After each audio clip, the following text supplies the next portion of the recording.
বেশি জরুরি, সেটা হলো বাচ্চাকে মুরগির সাথে ছেড়ে দিবেন না।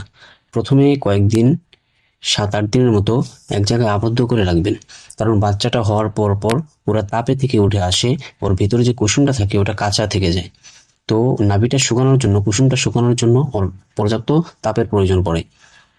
মুরগির সাথে যদি ছেড়ে রাখেন তাহলে ঠিক মতো মুরগিটা তাপ দিবে না, তখন নাভিটা কাঁচা থাকবে এবং মুরগিগুলো অসুস্থ হয়ে যাবে।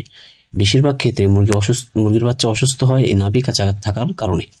তো প্রথমে কয়েকদিন মুরগিকে একটি আবদ্ধ জায়গায় ক্যারেটে রাখতে পারেন, ফলে ক্যারেটে রাখতে পারেন, বা আমরা টাপা বলি, টাপার তলা রাখতে পারেন, বা পোলো আছে পোলোর নিচে রাখতে পারেন।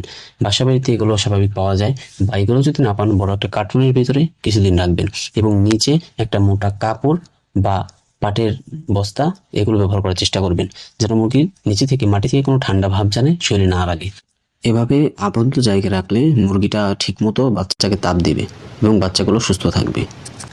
এখন জানা যাক বাচ্চার ওষুধ ব্যবহারের নিয়ম। প্রথমে তো বললামই, প্রথম দিন লাইসোবিট থাকবে প্রথমে, তারপরের বেলা থাকবে লেবুর পানি।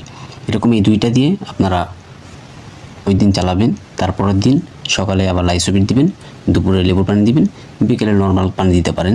তারপরের দিন তৃতীয় দিন একই নিয়মে দিবেন, সকালে লাইসোবিট দিবেন, দুপুরে লেবুর পানি দিবেন, বিকেলে চাইলে লেবুর পানি রাখতে পারেন বা নর্মাল পানি দিতে পারেন, সমস্যা নাই। এরকমভাবে এই নিয়মে আপনারা 5-6 দিন ওষুধ খাওয়াবেন।